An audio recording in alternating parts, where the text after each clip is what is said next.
back to Fast Market on the TD Ameritrade Network. I'm Tom White, joined by my co-host Kevin Hinks. But let's bring in our next guest for our cash tag segment, and that's going to be Megan Brantley, Vice President of Research at LikeFolio. Welcome back, Megan. Thanks for having me, guys. All right, so Kevin and I are going to need some help on this one. We're talking Snap ahead of earnings. This isn't in our demographic at all. Maybe it's more in the line of you and maybe Jenny Horn here on the network. But, are you seeing any positive data? Because this company came out in mid-May and kind of lowered estimates to the lower end of their guidance that they previously gave. Are we seeing better engagement numbers on this platform, or, is it going to take its toll because the stock's reflective that maybe they're not going to hit these numbers? Yeah, I've got to admit to you guys, I don't even have Snapchat. I've never been a user of Snapchat. So this is even outside of my generation.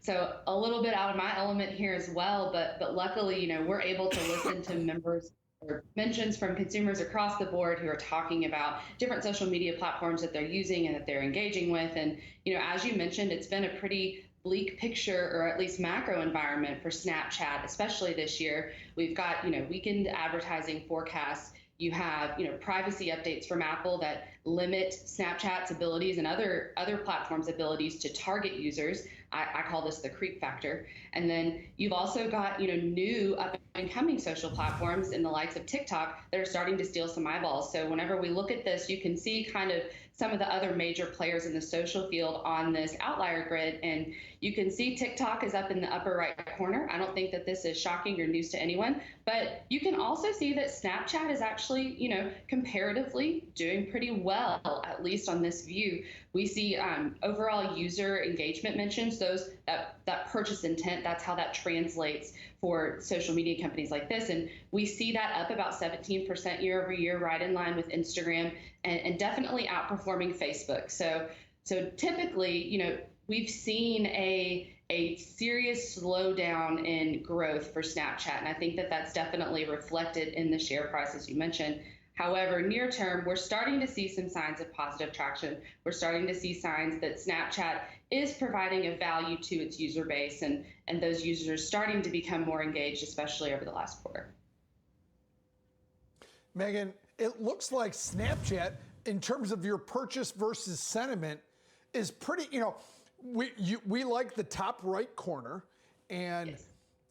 In terms of the companies that aren't run from communist China, remember that, TikTok, China. Remember that theme that we talked about earlier in the show? Communist country, probably not going to have a good ending. But of the US-based companies, Snapchat looks like it's the highest and most to the right. Instagram, they're kind of fighting it out. So how do we deal with the fact that you're looking at a bunch of bad news, all right? And we've talked a lot this earnings season, Megan, about expectations and how low they are. These stocks are all incredibly low. Snapchat, came down big percentages from where it was. What happens if the theme for this earnings, not as bad as we thought, plays out for Snapchat, Megan? Yeah, I think that that's a valid case that a lot of this may already be baked into the price of Snapchat where it's trading right now. Another thing that we look at when we look at Snapchat from a long-term perspective is we like the trajectory in consumer happiness. Overall consumer happiness levels for Snapchat have risen by about 4% year over year. So this shows us that it's starting to get in line with what users expect. But it's interesting because I think that Snapchat has an interesting, business model to prove. Whenever you think about Snapchat versus some of these other social sites that are on that chart, Snapchat is really a communications platform first. We look at what users are actually talking about whenever they're using Snapchat. They're talking about, directly chatting with their friends. And Snapchat derives its revenue from advertising. So that's really difficult to insert an ad in between a communication between two people. That can feel kind of intrusive. And so I think that's why moving forward, it's really important to watch the adoption of the Snapchat Spotlight feature. This is kind of the platform's TikTok clone, if you will. And I think this is really the best opportunity for Snapchat to expand its advertising revenue, because as a user is going through and naturally engaging with that content and seeking entertainment, an ad inserted in the middle of that seems a little bit more natural and feels a little bit less intrusive. And perhaps, happiness is kind of reflecting this, that maybe Snapchat is starting to get the hang of this, and that's why its sentiment is improving. And that's partially why you see Snapchat's user happiness higher than, let's say, an Instagram or a Facebook, because it has a little bit more utility for its members. Yeah, Megan, my son uses the Snapchat communication as far as messaging, getting on group chats with his buddies. Yeah. But when I look at this stock and, the monetizable portion of it, would you guys see any trends here where, your user base is 13 to 35, or the demographic that's heavily into Snapchat?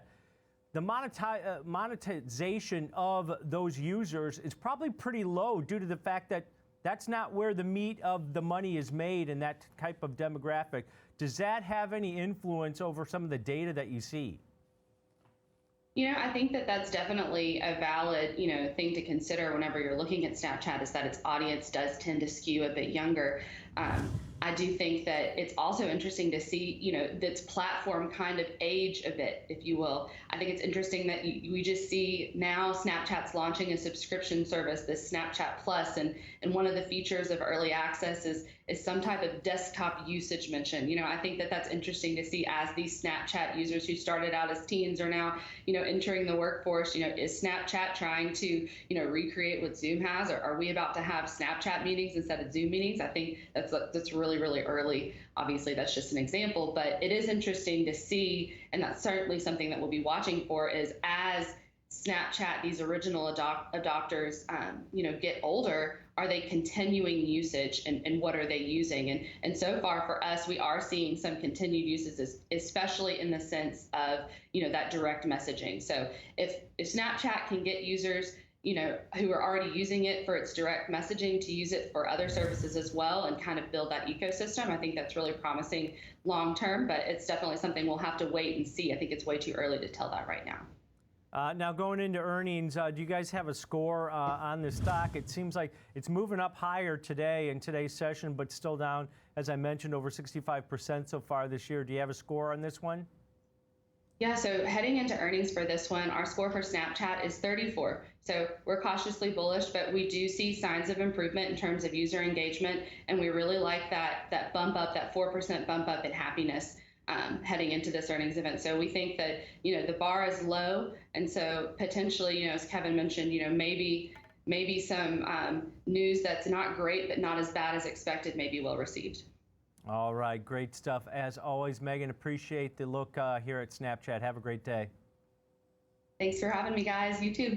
All right, that's Megan Brantley, Vice President of Research at LikeFolio, helping us break down the data on Snapchat.